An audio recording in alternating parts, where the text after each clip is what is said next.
आता आपल्या आवडत्या मालिकेचे संपूर्ण भाग मालिका प्रसारित झाल्यानंतर लगेचच पाहू शकता फक्त सन नेक्स्ट वर. भारतातील प्रेक्षकांसाठी मोफत सेवा.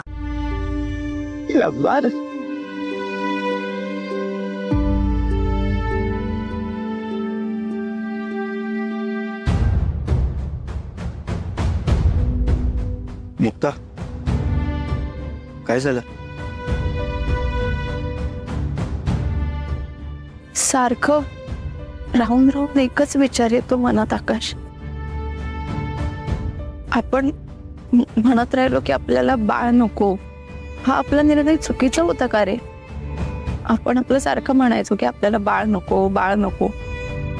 पण एव्हाना जर आपल्याला बाळ झालं असतं तर आपल्या बाळाला सुद्धा लाडू आणि बर्फी सारखं बाबांचा आशीर्वाद मिळाला असता. पण आता सतत भीती वाटत राहते की बाबांना काही झालं तर.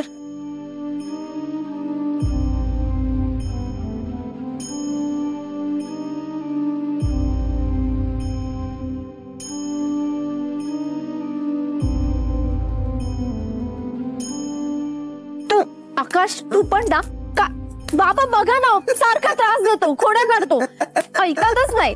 अरे हो सुधारणार नाही. रागवली काका. राग घालवतो आता तिचा.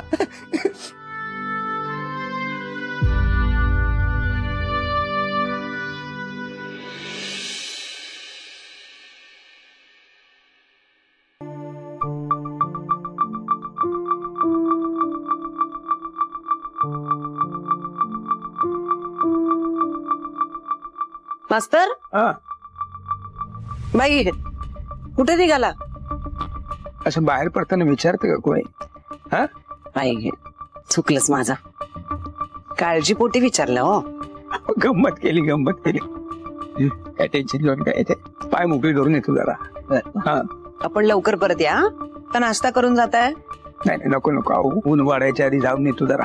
मग थांबा, चहा तरी घेऊन जावे. अहो, कोवळं ऊन घ्यायचं असतं म्हणून घाई करतोय ना.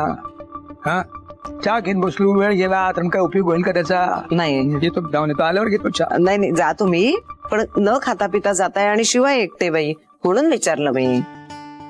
बाबा वॉकला चाललंय? मी पण येतो सोबत. चला. आणि तुम्ही कशाला? येतो, जाऊन येतो मी. अहो, नेहमी येतो ना सोबत मी. वेळ आहे तुम्हाला? हो, खूप आहे. चला या.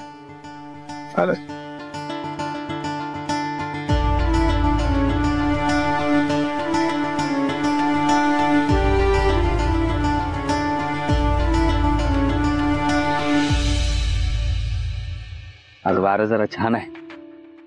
वारं छान आहे, पण ऊन इतकं वाढलंय. सकाळशी चटके बसतात बघा कसले. नको होतोय जीव. आरामात असं त्याच. अरे, ही ॲम्ब्युलन्स इथे कशाला? कोणीकडे आली?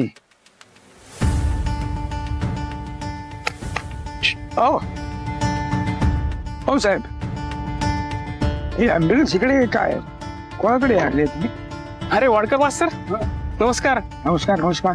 अहो, ओळखलत का मला? मी प्रतीक कुलकर्णी, तुमचा विद्यार्थी. होय का? बर. ही ॲम्ब्युलन्स इकडे काय करते? ॲम्ब्युलन्स माझीच आहे मास्तर. मी लॅब मध्ये काम करतो. अच्छा, कसली लॅब? फूड प्रोसेसिंग लॅब आहे. आणि ॲम्ब्युलन्स ही हप्त्यावर घेतली आहे. बर. कधी लागली तर सांगा. बाबा, चला निघूया का? ते घरी परत येऊन नाश्ता पण करायचा आहे, निघायचं पण आहे. काय नाव म्हणा? प्रतीक. मला तुमच्या भावी आयुष्यासाठी खूप खूप शुभेच्छा. मन लावून काम करा. थँक्यू मास्तर. तुम्हाला सांगितलं होतं मी, घराजवळ ॲम्ब्युलन्स नका लावू, दुसरीकडे लावा. आता सॉरी. आलो. पूर्वी सगळ्यात असं मीठ कमी करून कसं चालेल बरं? इतका चवीने खाणारा माणूस बाई तो. ते सगळं पथ्याचं आहे, कळेल ना त्यांना. हो, पण आता बाबांना पथ्य पाळावंच लागणार आहे. आता ते त्यांना कळू द्यायचं नाहीये, तेही आता कसं ते ठरवायला लागेल आपल्याला. आणि जेवणातनं तेल कमी करायचंय, म्हणजे ते भजी पापड वगैरे असे सगळे तळणीचे पदार्थ आता बंद. मी नाही जाणार. मिनिट शमिका, काय जरा ऐक ऐक. काय झालं? सावकाश, शांत शांत. काय झालं? अहो शाळेत नाही जायचं म्हणते ती.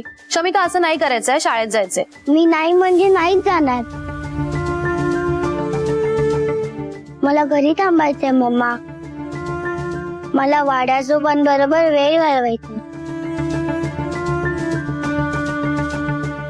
नाही, वाडे आजोबांबरोबर वेळ घालवायचा आहे म्हणजे तू त्यांच्याशी खेळणार, आणि तू घरी आहेस म्हटल्यावर ते दंगा घालतील, खेळतील तुझ्या बरोबर, मग आणखी दमतील, हो का नाही?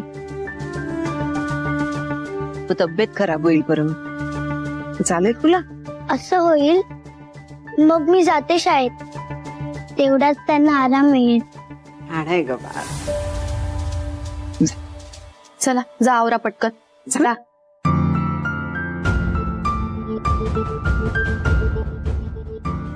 ओवी, डॉक्टरांशी बोलणं झालंय माझं. ते बाबांशी बोलतो म्हणाले. ठीक आहे.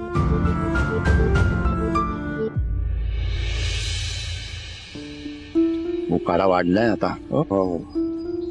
सकाळ सकाळी एवढं गरम होतोय. हो, दुकानात तर हालतच खराब होते कधी कधी. समीरराव, टापा आता बोलूया. अहो बाबा, आपण नेहमी मोठा राऊंड मारतो आणि आपला ठरलेला स्पॉट पण नाही आला अजून. हो, नाही पण तसंही तुम्हाला दुकानावर जायचं असेल ना, उगाच उशीर नको व्हायला. नाही, मला उशीर नाही होत. पण तरी निघूयाच आपण. पण थोडं जरा दमल्यासारखं व्हायला लागलाय. तुम्ही बसा आधी. काय होतंय? त्रास होतोय का? काय होतंय तुम्हाला बाबा? त्रास वगैरे तसं काही नाही होता. वयामुळे ना तर जरा जास्त दमायला होतंय लवकर, बाकी काही नाही. नक्की ना? हो हो हो, नक्की नक्की. बाबा, तुम्ही म्हणाला होता माझ्या या घराला मुलगा म्हणून सांभाळ. माझ्या बापाला सांभाळायची जबाबदारी पण मुलावरच आहे. तुम्हाला काही त्रास होत असेल तर या मुलाला हक्काने सांगू शकता तुम्ही. समीरराव, अहो जावई होतात, मुलगाही झाला खूप आधीच. मला काय त्रास होतोय ते तुम्हाला नाही हक्काने सांगणार, तू कोणाला सांगणार नाही. काही होत नाही. जाऊया आपण. चल बाबा, सांगा ना, का लपवताय? काय म्हणत का? नाही नाही, काय नाही, चला निघूया. हा